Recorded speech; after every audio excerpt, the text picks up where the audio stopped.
हाची उपदेश आता तरी पुढे हाची उपदेश नका करू नाश आयुष्याचा सकळांच्या पाया माझे दंडवत आपुलाले चित्त शुद्ध करा हित ते करावे देवाचे चिंतन करणीय मन शुद्ध भावे किंवा करणीय मन एकविध सकळांच्या पाया माझे दंडवत आपुलाले चित्त शुद्ध करा तुका म्हणे हित होय तो व्यापार तुका म्हणे हित होय तो व्यापार करा काय फार शिकवावे सकळांच्या पाया माझे दंडवत आपुलाने चित्त शुद्ध करा विठ्ठल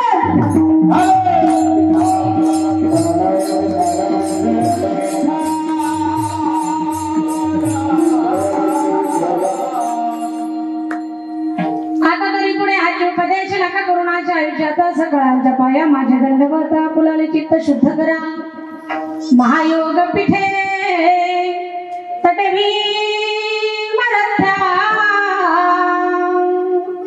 वरम पुंडरीकाय दातुं मुनीन्द्रैः समागत्य तिष्ठन्तमानन्द कन्दं परब्रह्मलिङ्गं भज पाण्डुरङ्गं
त्यांच्या कृपादाने कथेचा विस्तार बाबाजी सद्गुरुदास तुका कलावज्ञ जीव धारा धावधारम कलांकपते ज्योतिकं मोती मंत्र हरीशकादा पणोदान दक्षं समाधिस्थ मूर्ती भजे ज्ञानदेव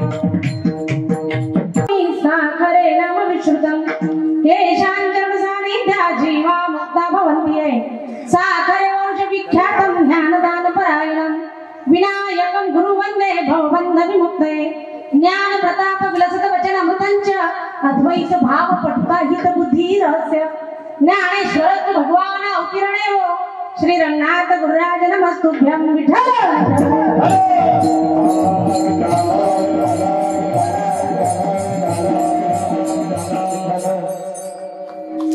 आता तरी पुढे हाचे उपदेश नका करुणाच्या आयुष्याचा सगळ्यांच्या पाया माझे दंडवत आपुलाने चित्त शुद्ध करा प्रस्तुत कीर्तन रूपी सेवेकरिता निवडलेला अभंग विश्ववंदे विश्वभूषण श्रीमंत श्री जगद्गुरु तुकोबराय यांचा उपदेश पर प्रकरणातील यच्छावत भूतलावरील सर्व नरदेवधारी जीवांना उपदेश करणारा दिशा दाखवणारा वाट दाखविणारा चार चरणाचा चार वेदाचं मंथन करून सार आपल्या हाती लागावा असा हा अभंग सर्व सज्जनांच्या सेवेसाठी निवडला आहे विठ्ठल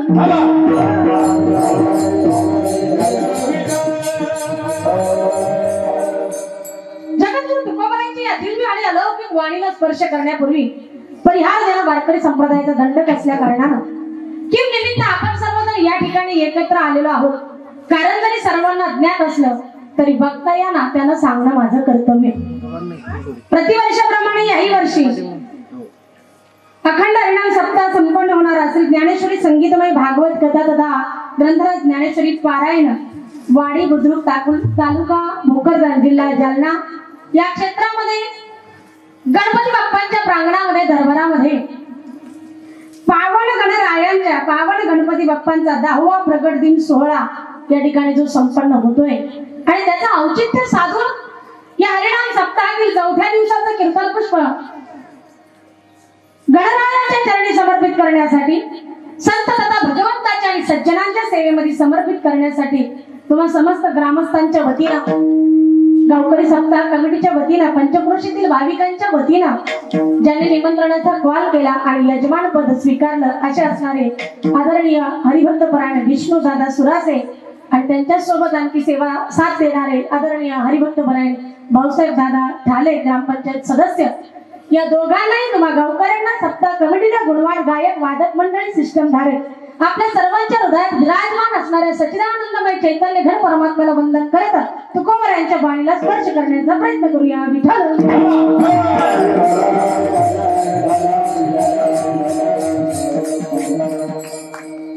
कीर्तन म्हटलं की हा खेळ नव्हे ऐकल्याचा. मग इथे तुम्ही आम्ही खेळी वेळी गदारोळी आनंद, मग सगळ्यांना या ठिकाणी सत्वगुण प्रधान असणारे भजन आणि कीर्तन अभंगाच्या अर्थापर्यंत घेऊन जाणारी अंतःकरणाची स्थिती निर्माण करण्यासाठी आवश्यक असणारं वारकरी भजन सप्रमाण या ठिकाणी कीर्तन सेवा सर्वांच्या सेवेत उपस्थित करता येण्यासाठी सुंदर आणि उत्तम असणारी जी गुणवान गायक वादक मंडळींची या ठिकाणी साथ होणं अपेक्षित आहे. अगदी महाराष्ट्रातले हिरे आपण निवडून आणलेले, त्यामध्ये जसं आदरणीय महाराजांनी विशेषच लावलंय की नेहमी आपण मृदंग मणी, मृदंग सम्राट अशी नाव ऐकली. आज खरोखर भूषण आहे आणि सर्वांना त्यांचं भूषणही वाटावं असं मृदंगाचा बादशहा आदरणीय हरिभक्तपरायण उमेश महाराज, सुंदर साहेब महाराजांचे होते, जोगदार दादा आहे, विनेकरी बाबा आहेत, तुम्ही सगळे गुणवान महाराज मंडळी टाळकरी आहे. तिथे या गोपिकांसारख्या गौरवणींसारख्या असणारे वारकरी विद्यार्थिनी आहेत. इकडे असणारे काही पितृतुल्य बंधुतुल्य महाराज मंडळी आहेत. इकडे महाराज अर्जुनजी महाराज आहेत, तसेच अमितजी महाराज, अमोल महाराज आहेत. त्याचबरोबर ज्यांच्या कंठात सरस्वतीनं निवास करावा त्याची प्रचिती त्यांच्या गायनातून आपल्याला यावी अशा असणारे सर्वांची सुपरिचित चिलियाबाळ म्हणून प्रसिद्ध असणारे आदरणीय हरिभक्तपरायण प्रदीपजी महाराज, आपल्यालाही धन्यवाद. आणि अगदी मोठ्या बहिणीसारखे माझ्यावर प्रेम करणारे माझे छोटे बंधुराज आदरणीय हरिभक्तपरायण गान सम्राट भगवानजी महाराज गाडेकर आणि महाराजांच्या बाजूला असणारे आपल्या सर्वांना या ठिकाणी कोटी कोटी धन्यवाद. परमानंद मंडप रामनगरकर, आपली सुंदर या ठिकाणी साऊंड सिस्टीम आहे, सुंदर साथ आपणही देता येतात. तुम्ही मला सगळ्यांचं चलू द्या, आम्ही सगळे घरी जाऊन येऊ का? तर बघता तू बघता नव्हे श्रोते नवीना, अहो श्रोते माये बाप, आपण सर्वांच्या शिवाय या ठिकाणी या वक्तव्याला, या कीर्तनाला अर्थ उरणार नाही करिता तुम्हा सर्वांच्या हृदयात विराजमान असणाऱ्या सच्चिदानंदमय तत्वाला वंदन करत या ठिकाणी तुकोबरायांच्या वाणीला स्पर्श करत आहे.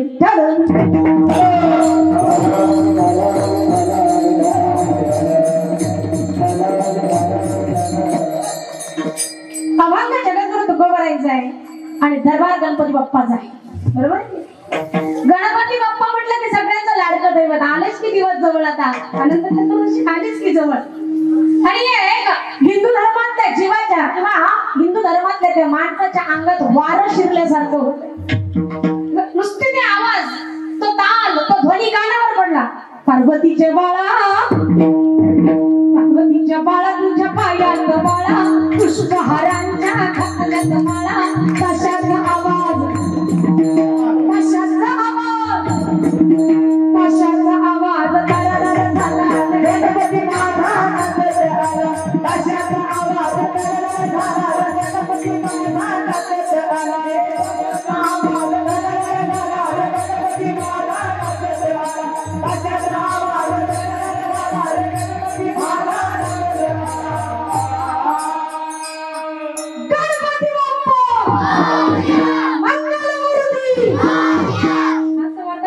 गणपतीतलं कीर्तन की काय, पण एक आराध्य आणि सांगू आपल्याला, ज्या भगवती ज्ञानेश्वरीचं आपण पारायण करतात आणि भावकथा श्रवण करतात ना, त्या ज्ञानेश्वरीच्या प्रारंभी देखील मंगलाचरणामध्ये भगवान श्री ज्ञानोबरायांनी पहिले वंदन केलं ते गणरायाला.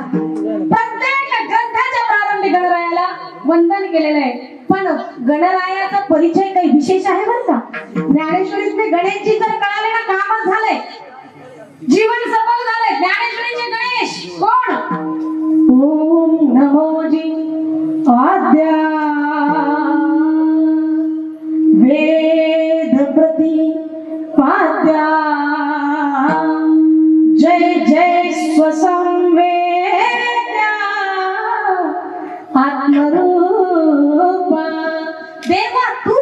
वेदेषु आत्मरूपा आद्या वेद ज्याचं प्रतिपादन करतात जो स्वतःने स्वतः सिद्ध आहे स्वसंवेद्या अशा गणेशाला ज्ञानोबराय वंदन करतात. ते गणेशची कळाले की काम झालं.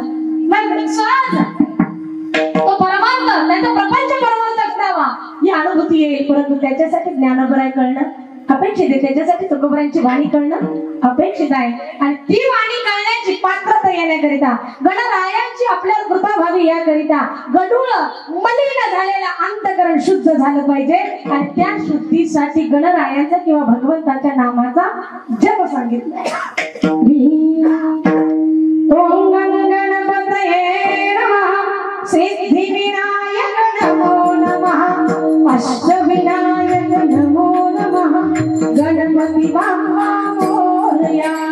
गणपतये नमो नमः सिद्धिविनायक नमो नमः अष्टविनायक नमो नमः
असणाऱ्या परमात्म्याचं मंगल करून अर्थातच नमन करून ज्या वेळेला अभंगात प्रवेश करू मला वाटतं तुकोबरायांची वाणी कळायला वेळ लागणार नाही.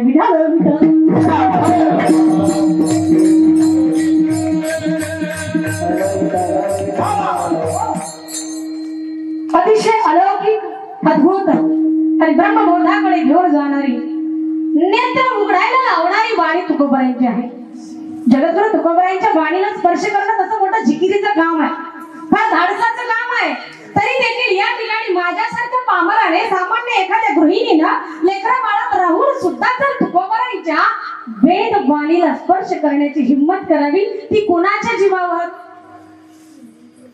साक्षात शारदेनं ज्यांच्या चरणी लोटांगण घालावं त्या ज्ञानोबरायांनी श्रेय गुरुदेवांना द्यावं. तर तुम्ही आम्ही काय आहे? श्री गुरु सारिखा असता पाठी राखा इतरांचा लेखा कोण करी. ज्ञानोबराय म्हणतात माझ्या पाठीशी निवृत्ती राय आहे. तसंच छाती ठोकपणे सांगता यावं जर आपल्या जीवनात गुरु असेल तर ज्याला माळीचं ओझं होत असेल त्याला गुरु काय कळणार? हे कळालं? माळीचं ओझं ज्याला होतं, टिळाचं ओझं ज्याला होतं, उघड्या कपाळ ज्याला प्रिय वाटतं त्याला काय गुरुचं महिमा करणार?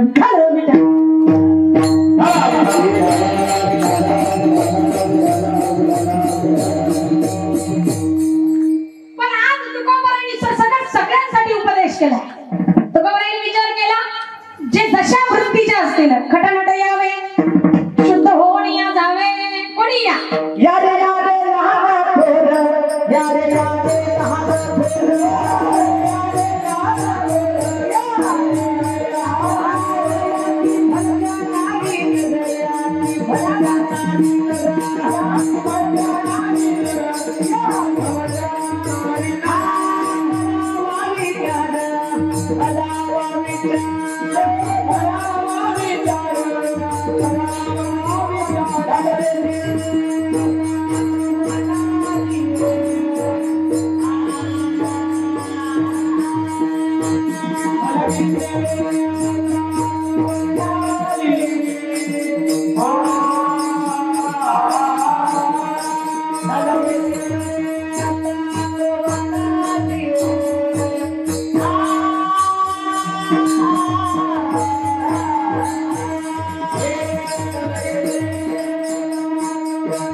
सगळ्यांना बोलवलंय ना हो. प्रमाण कळालं ना, जातीतला आनंद तसाच प्रमाण. यारे यारे लहान थोर याती भलते नारी नर. इथे येऊन काय करा म्हटलं, अन्नदाते भरपूर अन्न शिजवून ठेवतात पंक्ती पठाण व्हा असे का. इथे येऊन काय करा, इथे येऊन करावा विचार. इथे येऊन संत सांगतात त्या पद्धतीने जर विवेक जागा झाला तर मग न लगे चिंता कवनाची. तर या करता तुकोबरायांनी आता उघड केलं दरबार सगळ्यांसाठी खुलं केलंय. आता इथे काही आरक्षण वगैरे काही ठेवलं नाही, काही कास्ट कॅटेगरी वगैरे काही तपासायची गरज नाही. कोणाला काही आता टेबला काढून जास्तीची भरायची गरज नाही. ते फक्त मराठ्याच्या मुर्द्यावर येऊन पडले. पण बाकी तुकोबरायांच्या दरबारात तर मात्र हे काही नाही. याती धर्म नाही, विष्णुदाचा इथे काही नाही. तर ऐका, आज तुकोबरायांनी सगळ्यांसाठी जो दरबार खुला केला ना, त्यावेळेला तुकोबरायांचा भाव वडिलांसारखा आहे. नीट लक्षात घ्या. बापाच्या नजरेमध्ये जशी सर्व लेकरं सारखी असतात, त्याच्यात कमी अधिकपणा नसतो. जो चांगला वेल सेटल झाला त्याच्यावरही तितकंच प्रेम आहे, आणि ज्याची जरा दुरावस्था आहे त्याच्यावरही तितकंच प्रेम आहे. जो जीव लावतो त्याच्यावरही प्रेम आहे. जो हो त्या मायबापाला जीव लावत नाही मायबापाचं, त्याच्यावर सुद्धा प्रेम आहे. जाऊ दे कसं करे ना, त्याचे तो सुखात राहील ना का, मग वेगळं का राहील ना. आम्ही आपल्या हाताला 2 तुकडे करून खाऊ, पण ते लेकरं कसे राहिले पाहिजे, सुखात राहिले पाहिजे. हा भाव कुणाचा आहे, शेजारी बाजारांचा नसतो. तिथं मतलब आहे, तिथं स्वार्थ आहे. हा भाव फक्त जन्मदाता मायबापाचा आहे. तसं तुकोबरायांचं अंतःकरण आज मायबापाचं अंतःकरण आहे, त्यात विशेषतः बापाचं अंतःकरण आहे. कसं सांगू, वारकरी संप्रदायातली माय सगळ्यांना माहिती. दादाबाई माझी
जनार्दनी पाय वंदित से. ज्ञानोबराय म्हणजे अनाथाची माय. कोण आहे हो आपल्याला हिताचा रस्ता दाखवणार? आपल्याला वाटतं का आपले मायबाप दाखवून गणगोत मित्र परिवार इथं सगळे सोयरे दाखवतील? त्यांनाच नाही माहित विचारांना ते काय दाखवतील.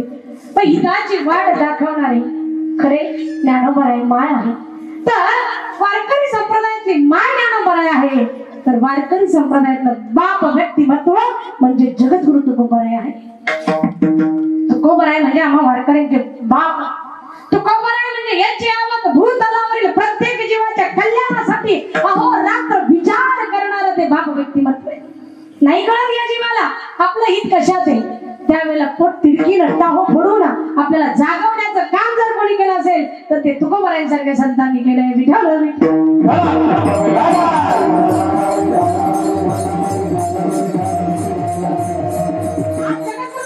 लक्ष केलंय की हे तळागाळातून आलेले सर्व माझे परमात्म्याचे अंश असणारी सगळी लेकरच आहेत. पण नेमकं आपल्याला जायचंय कोण्या गावाला आणि चाललं कोणत्या दिशेनं, वाट कोणीकडे चुकली ही अजून काहींच्या लक्षात येईना. त्या लेकरांचा कळवळा आला तुकोबराय. आणि त्यावेळेस महाराजांनी विचार केला, अरे हे फक्त वाटेला लागले, पण चुकीच्या वाटेला लागल्यावर आयुष्याची वाट लागून जात असते हे कधी कळेल यांना? काय कळ? चुकीच्या वाटेला जर लागलं तर आयुष्य संपायला लागलं कधी सावध होणार आहे. त्यावेळेला आतापर्यंत जर जो प्रपंचही केला असेल, व्यवहारही केला असेल आणि परमार्थही केला असेल, जर यश संपादित करता आलं नाही ना, त्यावेळेला तुकोबरायांचं लक्ष गेलं आणि म्हणायला लागले, अरे तुम्ही कुठे गुंतलात रे? हे आयुष्य असंच व्हायला चाललेलं आहे, नका त्याचा नाश करू. अभंगाच्या प्रथम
आता तरी पुढे हा जी उपदेश आज तुकोबराय उपदेश करतात आणि उपदेश करण्याचा महाराजांचा अधिकार पण आहे. बघा, बापाने मुलाला रागवावं, समजावावं किंवा वाट दाखवावी, दिशा दाखवावी यासाठी काही मुलाची परवानगी घ्यायची गरज नाही. पण मुलाची परवानगी घेणं आणि मुलांनी परवानगी देणं, इतकं परवानगी देणं इतकं शहाणपण जर मुलाकडे असतं तर बापाच्या सांगायची गरज काय उरली असती? कळालं काय म्हणाले? तेवढं शहाणपण लेकराकडे नाही म्हणून तर माझ्या बापाला रागवावं लागतं. इथे तुकोबर आहे, कधी गोड बोलून समजावून सांगतात, कधी सरळ सरळ बोलून समजावून सांगतात. आज डायरेक्ट उपदेश आहे. उपदेश कोण करत आहे? उपदेश कशाला म्हणतात? उपमाने जवळ देश दूरदर्शनी धातू आहे, ज्याला प्रपंचाचंही जवळून दर्शन झालंय आणि ज्याला परमात्म्याचंही जवळून दर्शन झालंय, त्याने प्रपंचाबद्दलही बोलावं, परमात्म्याबद्दलही बोलावं. घडतं असं आहे बघा, नीट आहे का? प्रपंचाबद्दल आपण फार जवळून दर्शन घेतोय. प्रपंच आपल्या इतका चांगला दुसऱ्याला माहित नाही, पण जसा आहे तसा आपण ध्यानात घेत नाही. जसा प्रपंच आहे, जसा हा व्यवहार आहे, तशाला तसा जर ध्यानात आला तर सेकंदात वैराग्य होईल माणसाला. ज्या देहामध्ये राहायला लागलो, त्या देहाला जे नटवायला लागलं, पोरे हो, ज्या शरीराला नटवायला लागलो, ज्या शरीराच्या आपण नादी लागलो, त्याच शरीराचं वास्तव सोडून जर खऱ्यानं आपल्याला लक्षात आलं तर तुकोबरायांनी सांगायची सुद्धा गरज पडणार नाही. जसं आहे तसं शरीर खरंच वाटतं का आपल्याला? खरं जर पाहिलं तर विष्ठा लेखू चहूकडे, नाकी तोंडी कृमीकडे, गर्भवासाचे दुःख काढे, कोणापुढे सांगावे, एवढ्या घाणीतून आलं घाणच तयार होणार. नाही अपवित्र नाही अपवित्र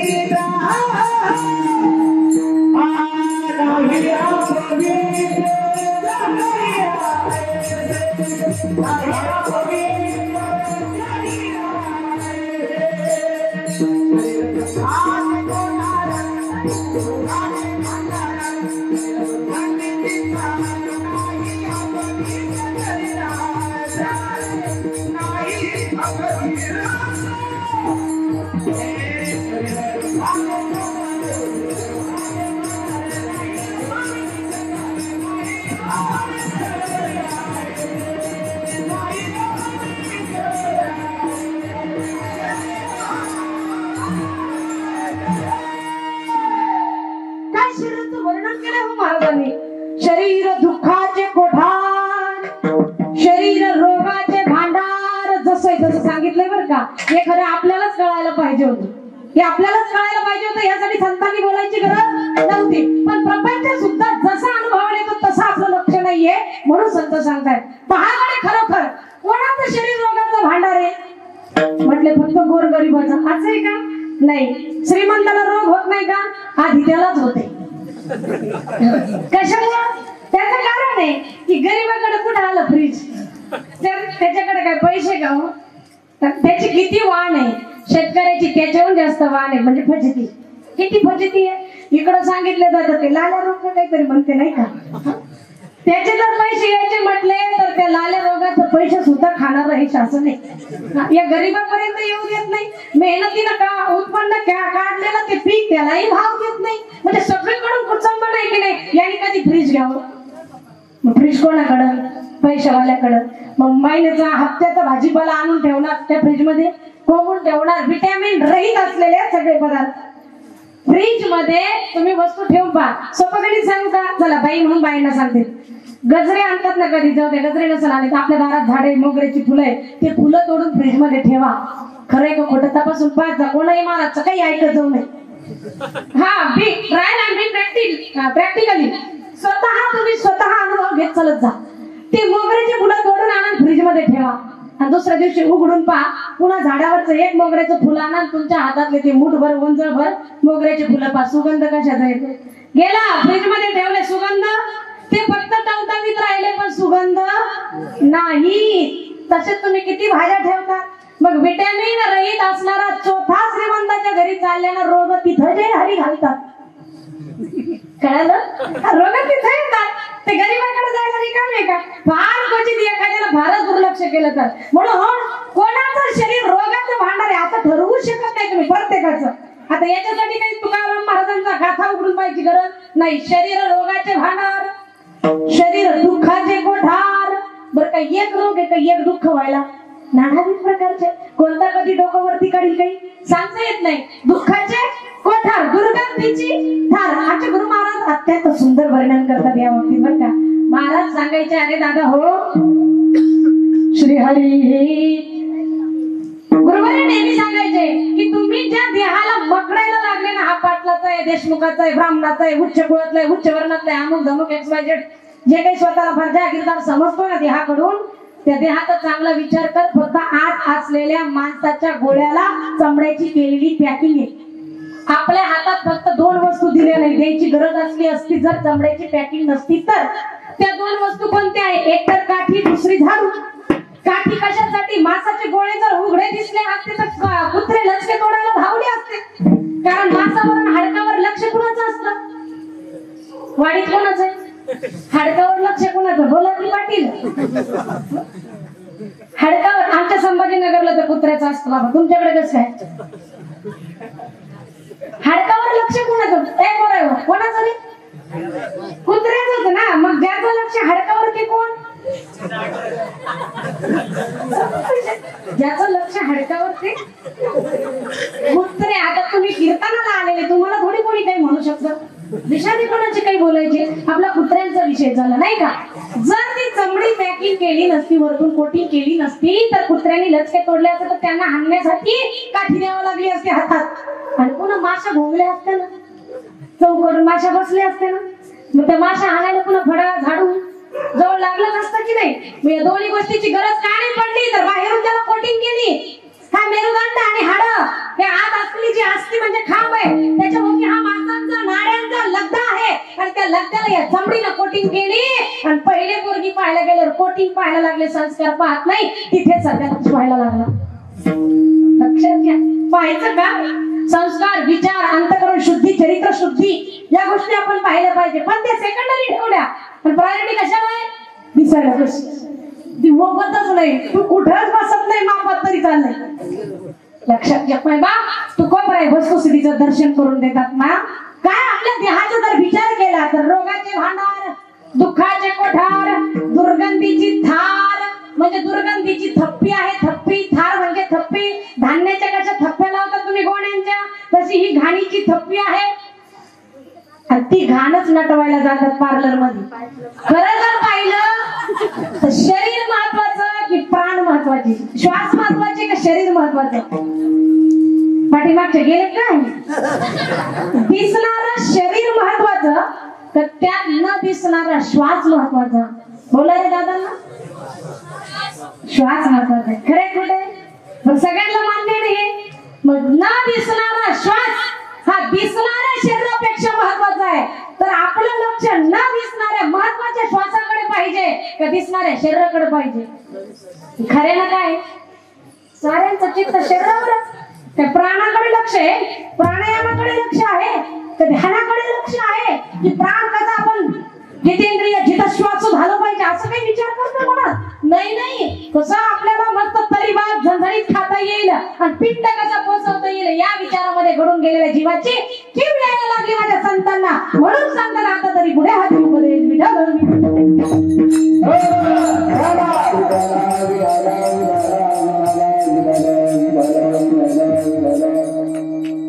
जगद्गुरु तुकोबाराय आपल्याला सावध करतात. जवळून पाहिलाय तो जशाला तसा दाखवला. त्याचा परमात्मा तुकोबारायांनी इतका जवळून पाहिला. किती जवळून पाहिला की तुकोबारायांना पाहिल्यावर देवांना मान खाली घालावी इतक्या जवळून. तुकोबाराय पाहिले की देवाला आनंद व्हावा, आपल्याला बोलायला भेटल. कोणासोबत? संतांसोबत, तुकोबारायांसोबत. आणि कित्येकदा तुकोबारायांचा देवाचा संवाद देखील झालेला. वैष्णवा संगती सुख वाटे जीवा. तुका म्हणे आता आपुल्या सायाचे आम्हा जगदीशे सांभाळावे. हा तुकोबारायांचा आणि भगवंताचा संवाद आहे. हे जगदीशा तुला कळतं गड्या, तू जाणकार आहे, तू आम्हाला सांभाळ, हा संवाद आहे. याचा अर्थ देवालाही तुकोबारायांनी जवळून पाहिलं आणि परमात्म्याला जवळून पाहता पाहता प्रपंचही जवळून पाहिला. तो प्रापंचिक जीवाच्या लक्षात आणून देतायत. सावधान. सगळ्यांना सावध करतायत. नका करू नाश. आयुष्याचा काय उपदेश करताय? तुकोबारायांचा उपदेश की आयुष्याचा नाश करू नका. हा खरा त्यांच्या बोलण्यातला हेतू किंवा आजचा विषय आहे. आता एक शंका घेऊया आपण. का हो तुकोबाराय, तुम्हाला कसं काय वाटतं आमच्या आयुष्याचा नाश व्हायला लागला म्हणून? तुम्हाला कसं वाटायला लागलं? कारण आम्ही तर आमच्या लेकरा बाळांचं संगोपन करणं, रोजची दिनचर्या सुसंस्कार प्रदान करणं, मायबापांची सेवा करणं, आल्या गेल्यांचं आतिथ्य करणं, या सगळ्या गोष्टी आम्ही परंपरेनं धर्मशास्त्रानुसार अंगीकार करत आहोत. तरी देखील आमचं आयुष्य वाया गेलं असं कसं म्हणताय? तुम्हाला का शंका येते? कुणाला प्रश्न करतोय आपण? तुकोबारायांना की नका करून आज आयुष्यात हे म्हणण्याचं कारण काय?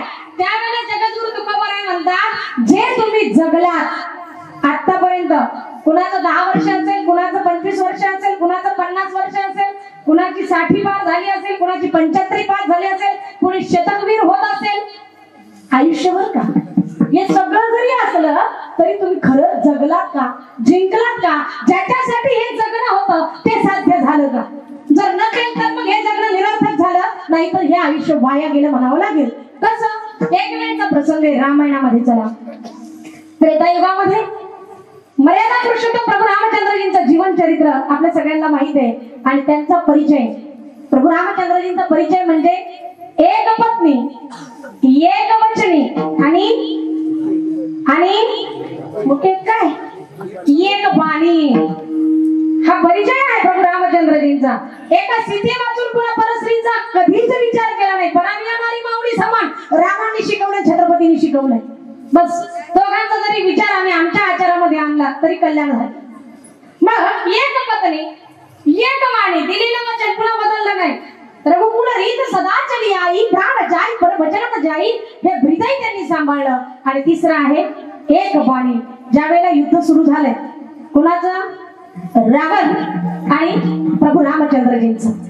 लंकेमध्ये घडघोर असा युद्धाला प्रारंभ झालाय. इकडे आम्हाला परिचय आहे प्रभू रामचंद्रजींचा. जो बाण सोडला तो कधीही चुकत नसतोय. श्री रामांच्या धनुष्यातून एक पत्त्यांच्या एकदा सोडली, छेडली आणि तो का बाण सुटला तर तो पुन्हा चुकीच्या दिशेला जात नाही, चुकीच्या ठिकाणी लागत नाही. मग प्रभू रामचंद्रजी ज्या ज्या वेळेला बाण सोडत होते, रावणाच्या छातीला जाऊन लागत होते. नीट ऐका, जेवढेही बाण सोडले त्याच्याही वेळेला ती बाण रावणाला लागली, परंतु तरी सुद्धा प्रभू रामचंद्रजी म्हणायचे की माझे बाण व्यर्थ गेले. ऐकत आहे तुम्ही? माझे बाण व्यर्थ गेले. त्यावेळेला बजरंगबली विचारताय, हे प्रभू तुम्ही कसं म्हणू शकता की माझे बाण व्यर्थ गेले? तुम्ही तर एक बाणी आहात. जो बाण सोडला तो निशाणा साधणारच.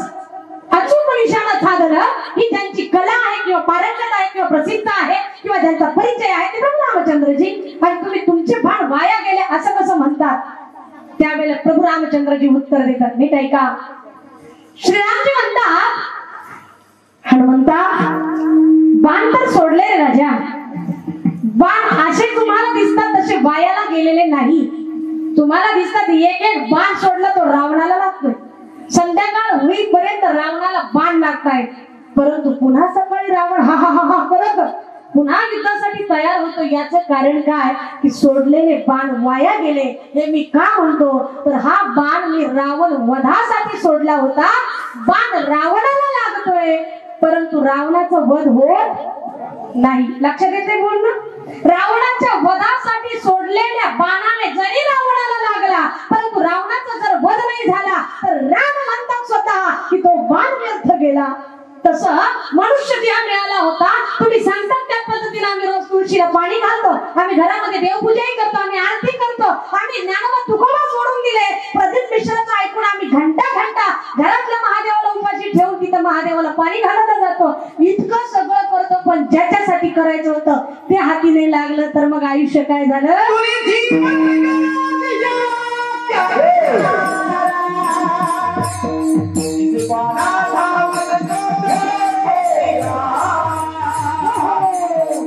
Oh,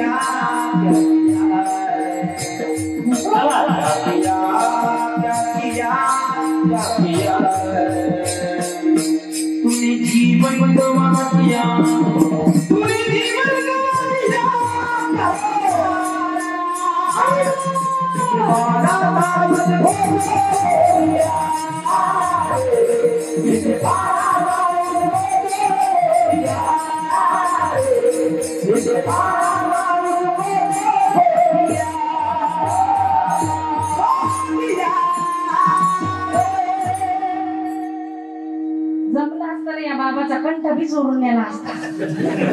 जोरदार टाळ्या महाराजांसाठी. आणि आता ये पता आ गया, तूने जीवन गंवा दिया, क्यों कहा ऐसा?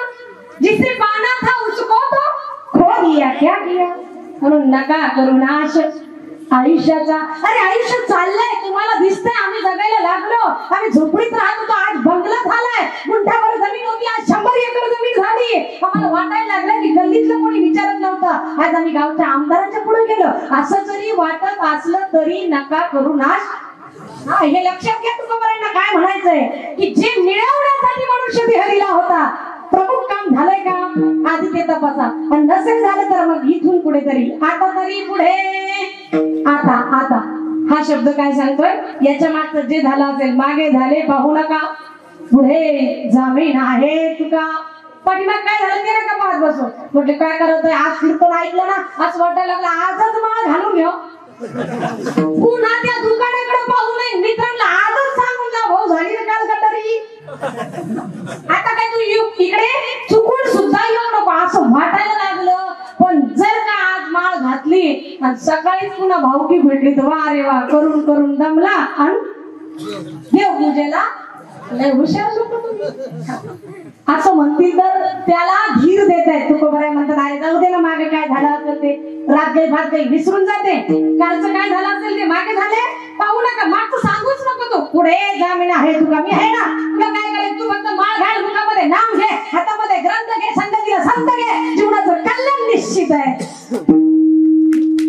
दावत होई भजनी लागा, देव करा जय भावी. मलरी दिवाळी माझ्या मलरी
भजनी लागा देव करा कैवारी.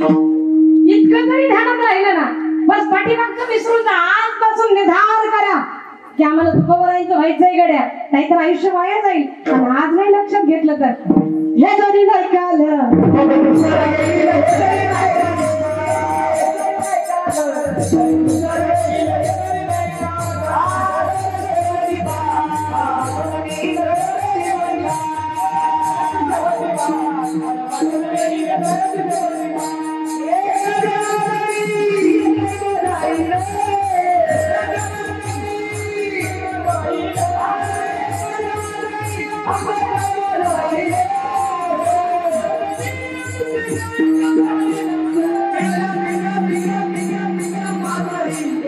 Thank you.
क्या सांग नाही तर सगळ्याचे मा बापा परमात्म्याशिवाय कोण काय सांगत असू द्या चला नका करू नाश आयुष्याचा हे जरी नाही काल आयुष्याचा नाश करू नका सावध करायला लागले आता तरी पुढे हाचे उपदेश हे सांगायला लागले जर नाही ऐकलं तर हे जरी नाही काल पुढे दुसरं येईल हे जरी नाही काल सरते शेवटी भाग काळ बांधून नेईल सरते शेवटी भाग ये जनार्दनी आमचे काय भाव जाईल आमचं काय जाणार आहे नाथ बाबा म्हणतात तुम्ही नाही ऐकलं तर आमचं काय बिघडणार आहे हे जनार्दनी आमचे काय भाव जाईल आमचे काय भाव जाईल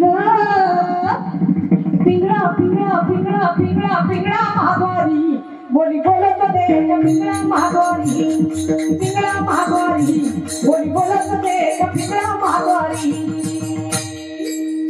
नाथ बाबा कळकळीनं सांगतात तुकोबाई तळमळीनं सांगतात सकल संत मीराबाई जनाबाई सखूबाई मेणाबाई बहिणाबाईची तळमळ आहे की आता तरी पुढे हाच उपदेश बस इथून पुढे तरी किमान आता तरी मागे काही असू दे कालचा दिवस काही असू दे इथून पुढे तरी नका करू नाश आयुष्याचा नुसतं सरळ सांगत नाही बा आपल्या सगळ्यांच्या चरणावर तुकोबर आहे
पाया पडून सांगायला लागले बायका, सगळ्यांच्या पाया माझ्या दंडवत. तुकोबराय सगळ्यांच्या पायावर दंडवत घालायला लागले. ही शर्मेची बाब आहे, ही लाजिरवाणी गोष्ट आहे. अहो आपल्या पाया पडायला लागले तुकोबराय, आहे काही अधिकार आपला? लक्षात घ्या ना. पण तरी ते पाया पडून सांगायला लागले, याचा अर्थ ते सांगतात ते किती महत्वाचं आहे. जसं एखादं मुलं ऐकत नाहीये, जाऊ नको म्हटलं तरी विहिरीकडे खेळायला चाललं. ऐकत आहे ना तुम्ही? गेले काय? नको जाऊ म्हटलं तरी विहिरीकडे चालले. अरे तिकडे नको जाऊ. त्याला त्याच काही पुढचा परिणामाचा विचार त्याच्या लक्षात येत नाही. समजावून सांगितलं, ऐकलं नाही. 2 फटके दिले तरी ऐकलं नाही. शेवटी माय म्हणते, बाबा तुझ्या पाया पडते रे, पण तिकडे जाऊ नको. आपल्यातलं क्वचित एखादं फक्त पुरुष जातीतलं म्हटलं, लैंगिकलं कोणीच नाही. नको देऊ म्हटलं ना. किती लवकर कळालं.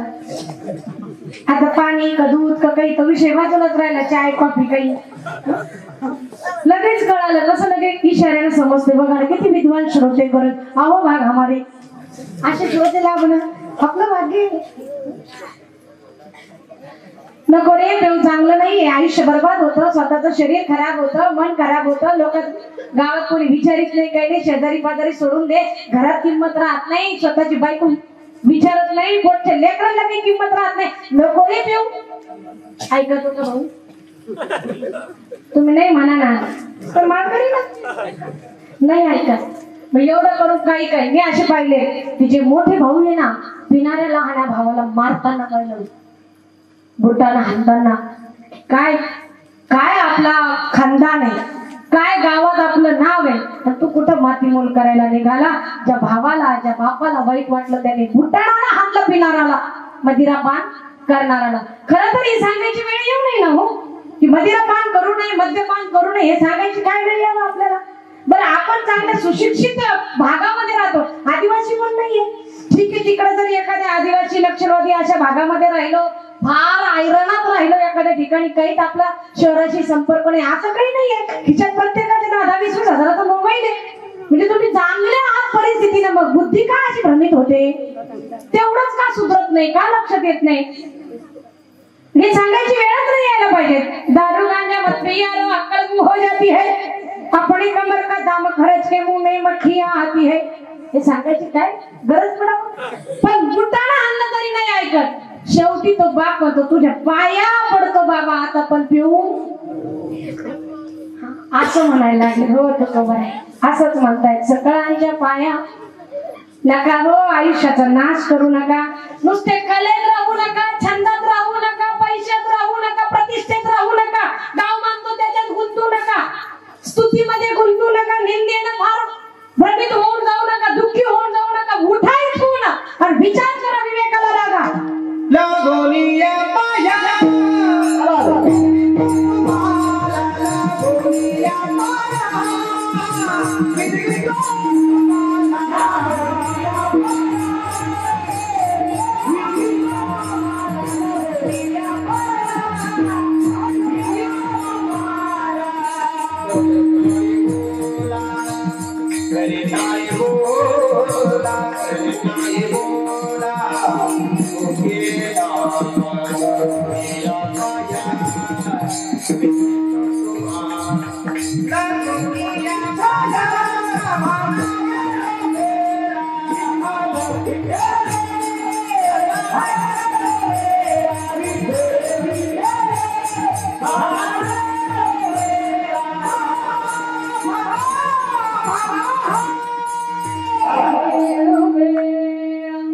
लागोनिया पाया विनवित तुम्हा. करटाळी करटाळी करताल ध्वनी, करटाळी बोला मुखी नाम विठ्ठल विठ्ठल म्हणा वेळोवेळा विठ्ठल.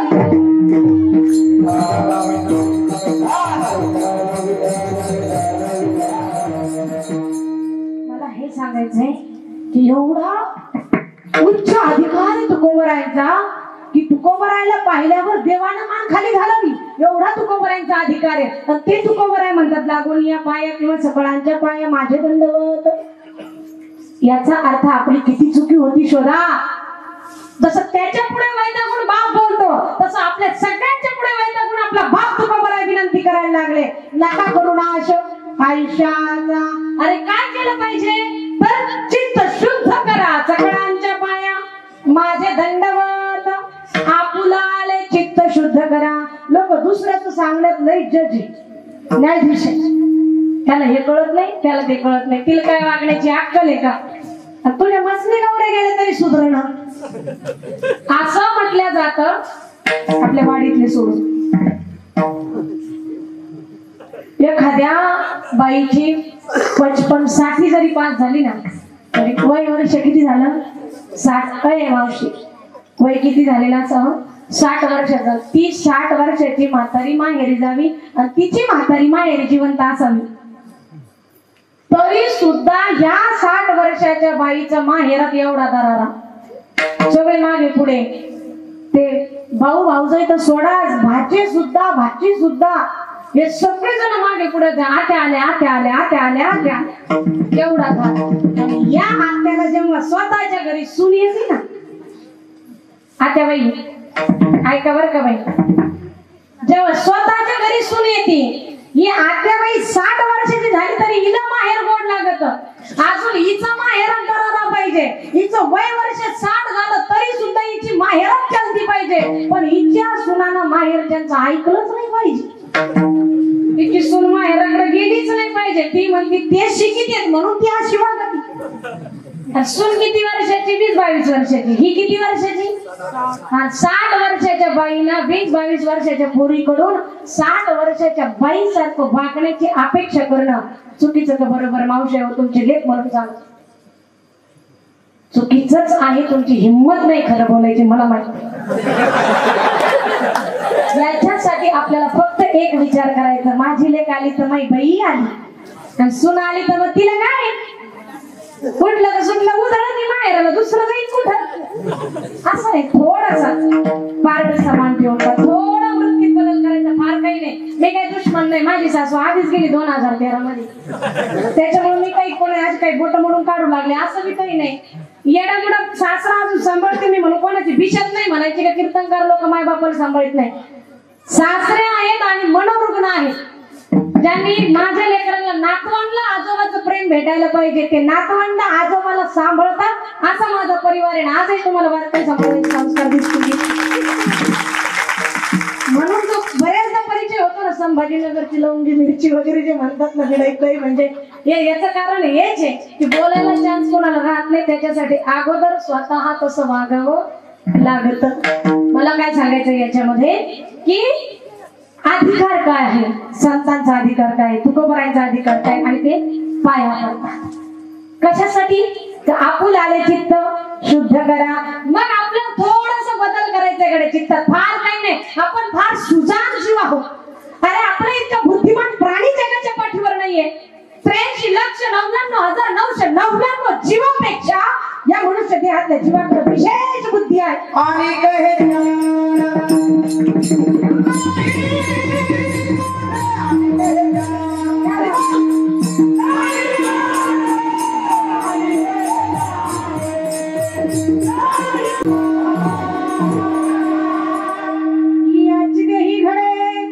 देवाचे भजन आणि कहे ज्ञान नाही कोठे. म्हणून इथे शक्यकडे विशेष बुद्धी दिले. या बुद्धीला काय फायदा होणार आहे?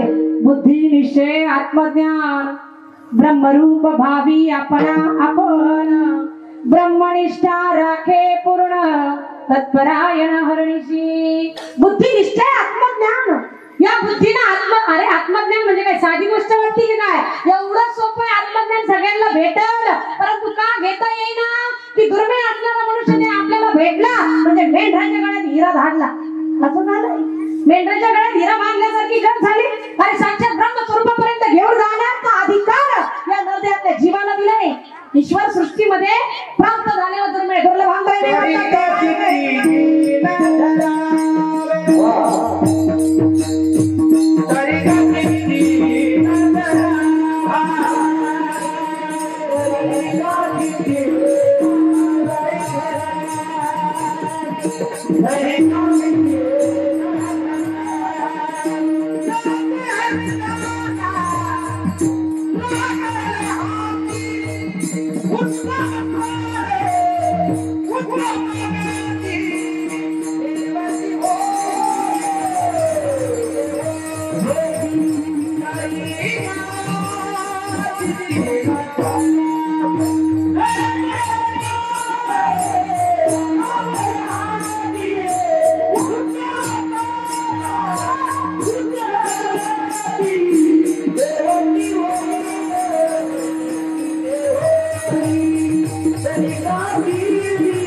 मनुष्य जन्मान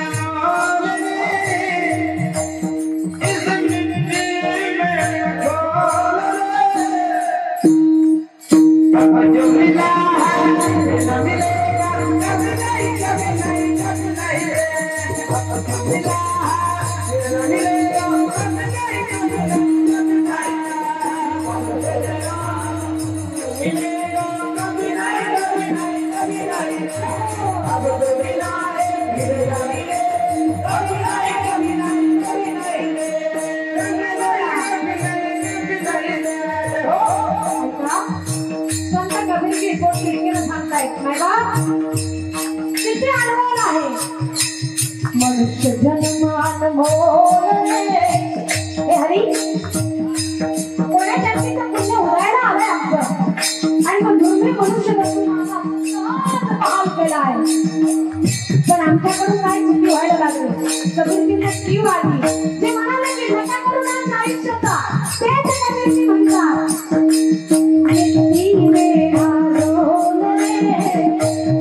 अरे माती पण करू नका. त्याची उद्या मुठभर माती पाहिजे. त्याच्या अंगावर आपल्याला सद्गती प्राप्त झाली पाहिजे. असं काहीतरी या जीवनात घडावं का?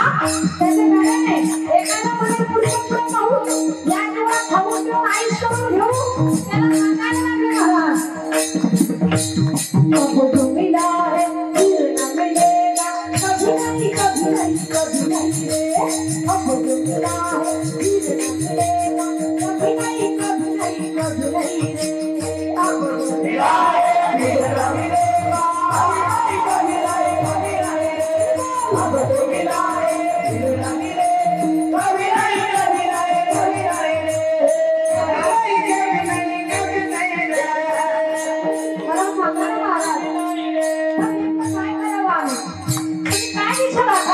अरे काय बोलायला मग दोन तासापासून तेच सांगतो, आयुष्याचा नाश नाही झाला पाहिजे, याकरता चित्त शुद्ध केलं पाहिजे. हो पण हे चित्त शुद्ध करण्यासाठी कुठलं सामान वापरायचंय? त्यावेळेला मला सांगता, अरे शरीराला धुण्यासाठी साबण थोडं पाणी वापरता येईल, चित्ताला धुण्यासाठी सत्संगाचं प्यावं लागेल. म्हणून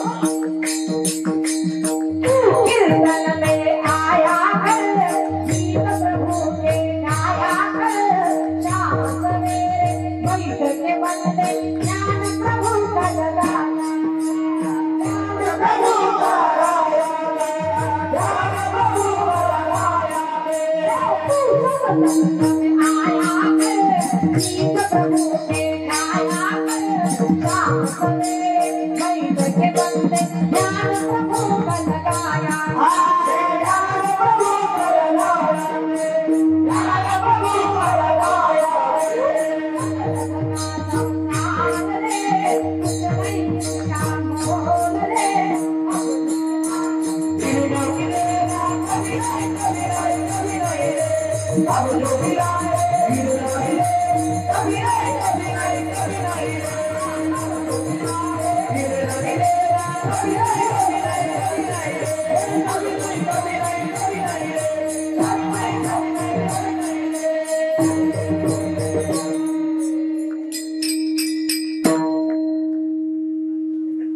मनुष्य जन्मान मोल रे,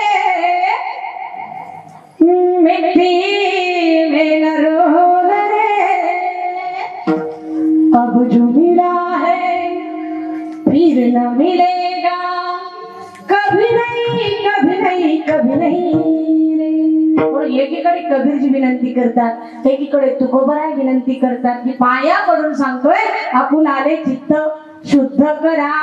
मग महिलांनाही शक्य आहे, पुरुषांनाही शक्य आहे, कारण ह्याच ह्यात हे घडणं शक्य आहे. म्हणून उपदेश तुकोबराय आपल्याला करतात. विसरा मागचा द्वेष, मैभा क्षणभंगूर आहे, अल्प आयुष्य मानव देह शेत गणिले ते अर्ध रात्र खाय मध्ये बालक पिढा रोग अक्षय, काय वजनाचे उरले ते पाहेगा, पुढचं पुढं पाहू म्हणणार आणि ध्यानात घ्या.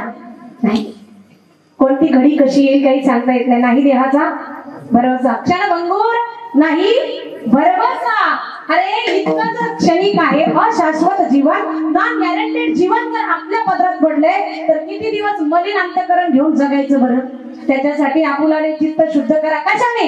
भगवान नाम संकीर्तनाने चित्त शुद्ध करता येतं. पण ते कसं करायचं? संप्रदायाच्या नियमाप्रमाणे हात करू तसं. सगळेजण तयार? बघा, ज्यांना ज्यांना भगवान पांडुरंग परमात्म्याने 2 हात दिले, ज्यांना ज्यांना महिला असो वा पुरुष असो, त्यांनी त्यांनी हाताने टाळी वाजवायची. मुख दिलं असेल तर भगवंताचं नामही घ्यायचं. ज्याला हात नसेल आणि ज्याला मुखही नसेल त्याच्याबद्दल माझी काही तक्रार नाही. असो, दोन्ही हात वर घ्याल. मानस दर्शन घेऊन यायचंय आपल्याला, पंढरपूरला चलायचंय. बिगर तिकीट चकट हो, हात वर स्ट्रेट. ए बच्चे कंपनी, भाऊ दादा मावळे, या हात वर. मधले मधले मधले रिकाम्या जागा भरा, ज्याच्या त्याच्या हातवडी करा पाठीमागेपर्यंत. शेजारी पाजारी बघा, कोणी नरकात जाता कामा नाही. गेला तर तुम्हाला घेऊन जाईल. बघा, सोयरा मित्र भाऊकी शेजारी, हात वर सरळ स्ट्रेट. चलो पंढरपूर, चंद्रभागेमध्ये स्नान करूया. पुंडलिकाचं दर्शन घ्यायचं, दर्शन बारीला लागायचं. दर्शन बारी करता करता करता करता आलो करून खांबाच्या जवळ. अलिंगण द्यायचे करून खांबाला. हात प्रवेश केला, गाभाऱ्याकडे निघालो. देदीप्यमान असणारे भगवान परमात्म्याची कांती त्या गाभाऱ्याकडे दुरून निहाळल्या. वेदाला वंदन केलं, तुकोबरायांच्या चरणाला वंदन केलं. दिव्य असणारा मंत्र उच्चारला. ओम सर्वैश्वर्य संपन्न रमाकांता, अहो भाग्यवंत श्री विठ्ठला. तो दिव्य मंत्र उच्चारला आणि गाभाऱ्यामध्ये प्रवेश केला. राजा सुकुमार मदनाचा पुतळा पाहिला. ती ज्या विटेवर उभा आहे ती वीट पाहिली. विटेवरची समचरण पाहिली. ते पिवळा पितांबर पाहिला. हात कमरेवर ठेवलेले आहे. गळ्यामध्ये तुळशीच्या माळा आहे. मकराकार कुंडला आहे. मस्तकावर गोपीचंदन लावलेला आहे. मस्तकावर शिवशंकराला धारण केलेल्या पांडुरंग परमात्म्याच्या चरणावर नतमस्तक झालं आणि अंतःकरणातून एकच हो फुटला.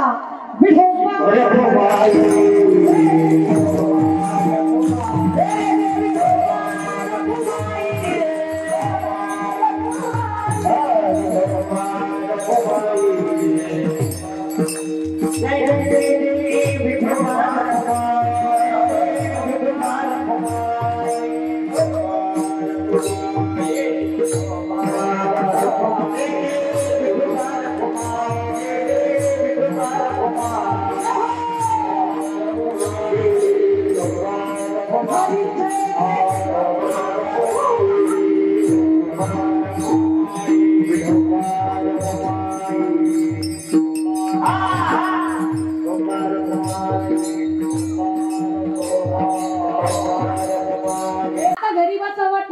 सुद्धा येणार नाही. ज्यांनी ऐकायला पाहिजे ते मंदिराकडे येणं ते मोबाईल मध्ये विजय झाले. एनी टाइम चॅटिंग चालली, आता नवीन नवीन ऍप्स यायला लागले. एक गोष्ट ध्यानात ठेवा, ज्या इन्स्ट्रुमेंट मध्ये जर नवीन नवीन प्रत्येक तासाला न्यू अपडेट आहे, नवीन अपडेशन येत आहे, खरंय खोटं आहे. मग तुम्हाला एका तासापूर्वी एखाद्या मुलाला फार तीव्र इच्छा झाली, मोबाईल घ्यायचा मोबाईल घ्यायचा मोबाईल घ्यायचा, नाही घेऊन दिला तुम्ही जीव देईल.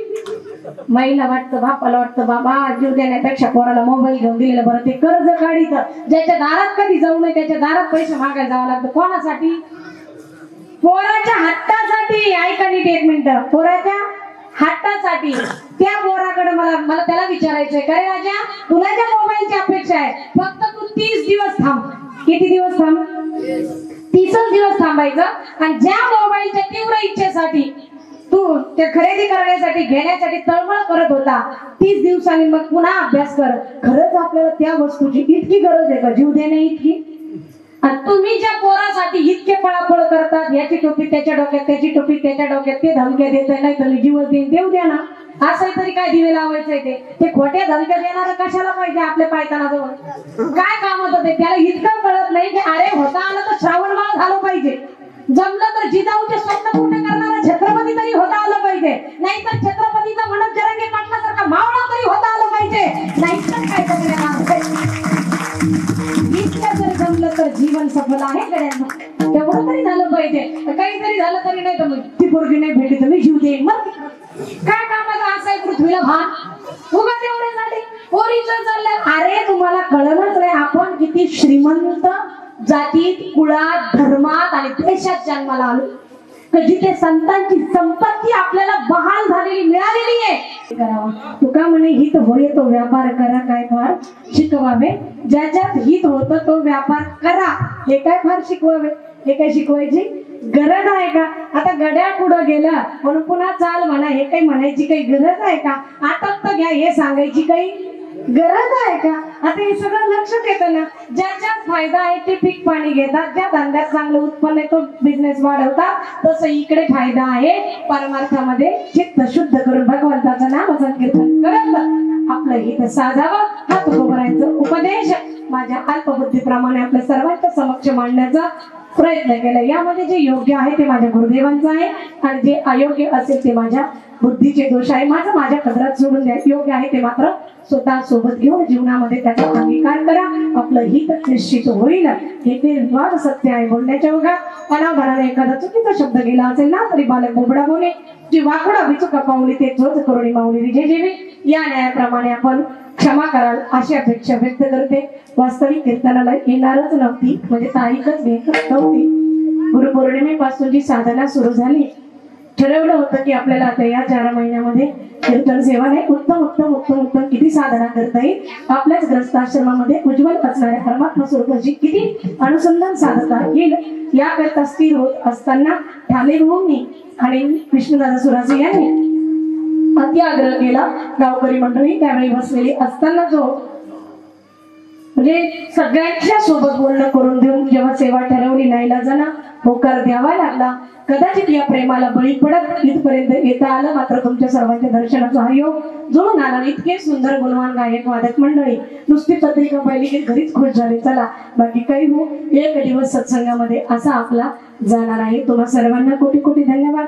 गाडेकर महाराज असतील, बनकर महाराज असतील, मिरगे महाराज असतील, दुसरे आणखी सोबतचे सगळे ताडकरी मंडळी, उमेश दादा, प्रतिष्ठित असणारे सगळे महाराज मंडळी, आपण सर्वजण आपल्या सर्वांच्या चरणावर या ठिकाणी झालेली सेवा गणपती बाप्पांच्या, ज्ञानोबा तुकोबांच्या, माय बहिणाबाईंच्या, गुरुदेवांच्या चरणावर समर्पित करते आणि वाणीला पूर्ण विधान देते. ज्ञानेश्वर